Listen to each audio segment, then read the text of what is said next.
Hi everybody, I'm Marie Bowser, licensed acupuncturist, and I'm here with my friend Ursula Ferreira. She's a craniosacral therapist. She also works with people on embodiment and sexual empowerment, and she crafts flower essences and gem essences locally here in Oakland, California. And I've been talking to Ursula about some patterns that I'm seeing in my treatment room, with my friends, a lot around the political climate lately and the upcoming elections. And there's one of her essences that actually, it's the one that spoke to me first. It's called Lilith, Sacred Non-Compliance. And I was like, I need some of that. And I'm wondering if you can tell us how this flower essence can support people in these times. Yeah, absolutely.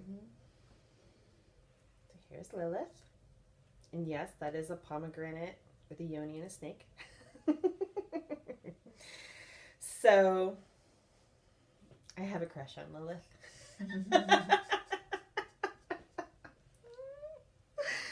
Right? Lilith is an ancient face of the sacred feminine, of the divine feminine, that's basically like all that patriarchy has repudiated. Okay. Right? So if you read any stories about her, it's really easy to see that. I won't go into all of that now, but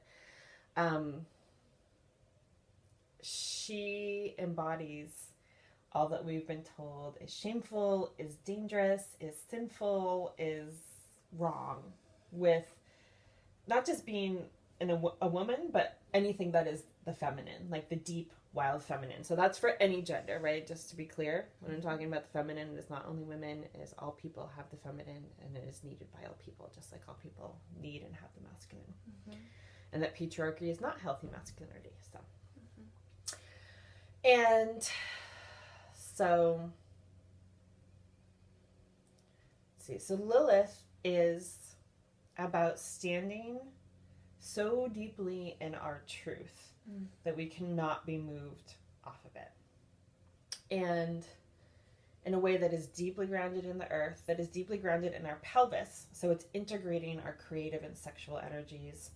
Not per se with the focus of intimacy with another, certainly available for that, but this one is more focused on like that as a generative source, our creative fires, our erotic juice for everything and anything, right?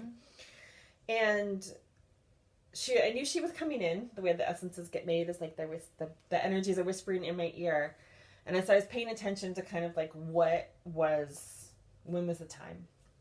It was almost 2 years ago, and it was when Standing Rock was happening, right? And then there was the Taurus. It was made on the Taurus full moon. It's the thing, Taurus, bull, like really, the positive aspect of that is being deeply grounded and fierce and unmovable from, like we're saying, what is true and good and beautiful, right? Because it's also the energy of Aphrodite, Venus, Inanna, right? So the bull is not just like a masculine thing, but actually this like sort of fierceness, like fierce love, right? And so I think about, all the Native American folks who were at Standing Rock, all the people who also came in to support, and how deeply they were rooted in their love and connection to the earth, that they were literally unmovable, and that they were praying for their prayers included the people who were trying to hurt them, right? That they were praying for everyone, that they wake up, that they realize what was happening, that their hearts could, as I think of it, like break open. Right? And so that's fierce. It's not like, oh, mushy love. It's like, no, it's like your feet might need to be held to the fire, but I'm holding them to the fire. I'm holding my own feet to the fire and your feet to the fire so we can wake up. And so that's that energy of sacred non-compliance, right? And it's a move from a kind of adolescent reaction to, like a reaction against patriarchy, a reaction against, which I feel like our whole country sort of collectively is still an adolescent who has not gone through any kind of initiation, right? To, I am standing here because I know that the earth is good, that the water and the children and the immigrants and the transgender folks and the Black folks and like every group that's being marginalized. Yep. That I stand for that. Yep. And how can you move? You can't move someone off of that. No. And so in here there is a key piece that actually I haven't spoken about it yet is jasmine flowers in here, and that's about unhooking old patterns, right? So places, so if you're like looking at stuff and you're like, why do I keep doing this thing that I know doesn't feel good? It's not good for me. It's not good forever. Yeah. It helps unhook that, right? And because we also, I think, need to be non-compliant with the parts of ourselves that are still complicit with misogyny, with racism, with xenophobia, with transphobia, right? Yep. That are not necessarily about like our conscious beliefs, but the way that we have all been imprinted by living in this Western culture that's disconnected and phobic of like everything, right? So it's non-compliant with the external forces that are wanting us to comply so they can keep doing their thing, and it's also non-compliant with those old ways of being. I mean, it's in a loving way, right? This is not about like being unkind to yourself, but it's like, let's say you've struggled with body stuff for your whole life and that pattern comes up. This is going to support you to be like, actually, I'm going to keep turning towards myself and not towards the fear, right? So think about that. This will help you turn towards yourself, your inner essence, and not towards the fear, towards what you know to be good and powerful and wild, right? In the best, most amazing way. Mm-hmm. And it's also got some like protection and filtering energy as well as some of the other things in there, so that because when we do stand more deeply in our truth and we do kind of get bigger, we can attract more, attention, good and bad, right? So it's got some there to support, you filtering out negative energies as well as energetically composting old stuff, stuck stuff. You don't have to even have a story about it, right? You don't have to like understand. You probably have your own stories about what's old, but you don't have to like dive into that. It's just helping your system, your soul, your body to just do that. Getting things ready to go. Let it go. Do you think, so aside from the political climate, do you think this one would be good for people who are wanting to be a little bit more empowered in relationships and at work? People who might who struggle with that? Yeah. Okay.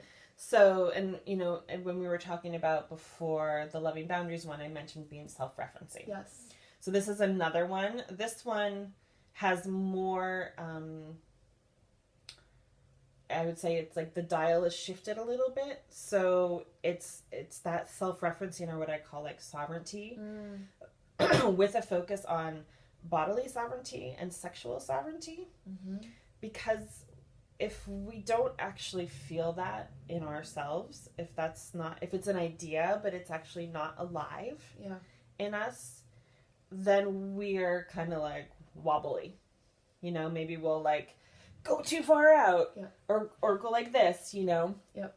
So this is really good for helping us come back to ourselves, be really rooted, know that, like, for instance, we are each sexual beings in and of ourselves. Yep. And then we have choice about what we do with that, but it's not about any other relationship with anyone else, but just that we are, as humans, sexual beings, and that fire and that energy is just for our own goodness, And then that can fuel us to act or have stronger boundaries, or just to know. Yeah. Or even manifest. I don't know if that would go so far. Yeah, I don't think it's what it's like. It's not focused on manifesting, but it's definitely like, if you were not, I think in order to really manifest, we have to go all the way into the root of our stuff, right? Because you can't be incoherent between like what your mind thinks and what your body and soul actually are like doing. Mm-hmm. So this could be like a getting rooted in those deeper energies, so that you are manifesting from your whole, if that was something you were struggling with. Could men take this one? Absolutely. Okay. And I actually think it would be really helpful for men to work with their inner feminine, so that they are, in those deep ways where men have been imprinted unconsciously, subconsciously, to maybe have some fear or lack of clarity around the embodied feminine, the fierce feminine, the wild feminine.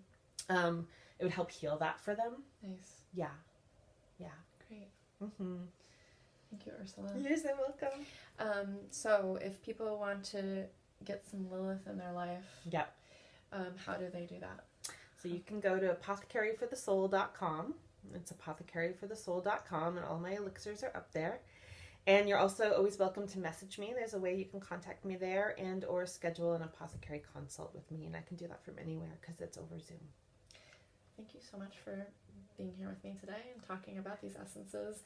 I find them so fascinating, and I just want to share some useful tools with people. Yeah. There are 3 other videos in addition to this one. You will likely find them wherever this one's posted. Hopefully maybe there'll be more to come. That would be fun. Yeah, Thank you. Yeah, thank you, Ursula. I hope everybody's having a great day, and I'll see you in the treatment room or in the neighborhood.